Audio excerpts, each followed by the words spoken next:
இதுக்கு பதில் சொல்லுங்க சார். இதுக்கு மட்டும் நீங்கள் பதில் சொல்லுங்கள். சொல்லுவீங்களா?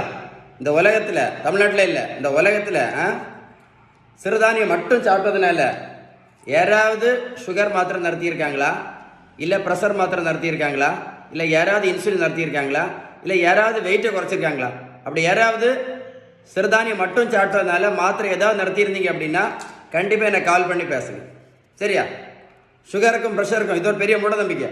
சுகருக்கும் ப்ரெஷருக்கும் மாத்திரை மட்டும் சாப்பிட்டா போதும், எல்லாம் சரியாயிரும் அப்படின்னு. அப்படி யாருக்கா சரியா இருந்தால் கூட கால் பண்ணி பேசுங்க. சுகருக்கு ப்ரெஷருக்கு மாத்திரை மட்டும் போட்டதுனால இது அதோட சூப்பர் மூட நம்பிக்கை.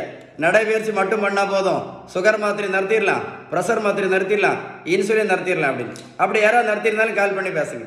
நல்லா கேட்டுடுங்க. ஓகேவா? 1 கிலோமீட்டர் நடைபயிற்சி பண்ணினா கூட 40லேருந்து 50 கேலரி மட்டும்தான் எரிக்க முடியும். அதனால் நடைபயிற்சி மட்டும் பண்ணி எந்த மாத்திரையும் நிறுத்த முடியாது, வெயிட்டு கண்டிப்பாக குறைக்க முடியாது. சரியா? இதுதான் இப்போ ரொம்ப மூட ஃபேஷன்.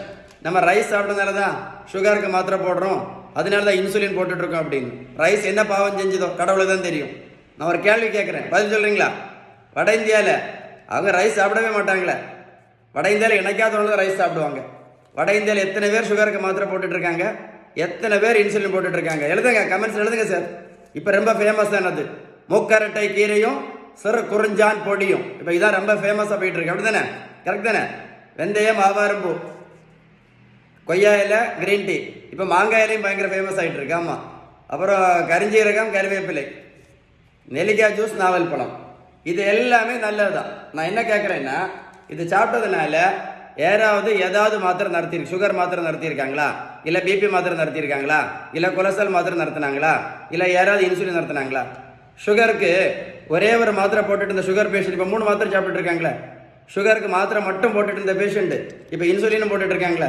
வெந்தயம், கருவேப்பிலை, கரிஞ்சீரகம், மாங்காய் இலை, கொய்யா இலை, நெல்லிக்காய் ஜூஸு, நாவல் பழம், சிறுதானியம், வேற என்ன, கொய்யா இலை.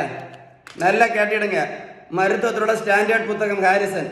இந்த புத்தகம் என்ன சொல்லுதுன்னா, சுகர், ப்ரெஷர், கெட்ட கொலஸ்ட்ரால், ஃபேட்டி லிவர், பித்தப்பைக்கல், தைராய்டு, பிசிஓடி, இது எல்லாத்துக்கும் அவங்க சொல்லக்கூடிய ஒரே ஒரு treatment, correct treatment balance diet மட்டும்தான். பேலன்ஸ் டயட்டு கரெக்டாக ஃபாலோ பண்ணாமல் இந்த மாத்திரை இன்சுலின் மட்டும் போட்டுட்டு இருந்தீங்க அப்படின்னா எந்த நோயும் என்னைக்கும் கண்டிப்பாக சரியாகாது அப்படின்னு இந்த புத்தகம் தெளிவாக சொல்லு. அதோட கைண்ட் ரிக்வெஸ்ட்டாக சொல்கிறேன், இந்த வீடியோ லைக் பண்ணி ஷேர் பண்ணிங்கன்னா மாத்திரை இன்சுலின் போடக்கூடிய நிறைய பேருக்கு யூஸ்ஃபுல்லாக இருக்கும். கண்டிப்பாக ஷேர் பண்ணுங்கள். ஏதாவது சந்தேகம் இருந்தால் கமெண்ட்ஸில் GOOD குட் டைப் பண்ணுங்கள். கண்டிப்பாக ரிப்ளை பண்ணுவேன். வீடியோ சேவ் பண்ணி வைங்க, ஒரு கூட போட்டு கேளுங்க. கண்டிப்பாக ஷேர் பண்ணுங்கள். ஓகேவா?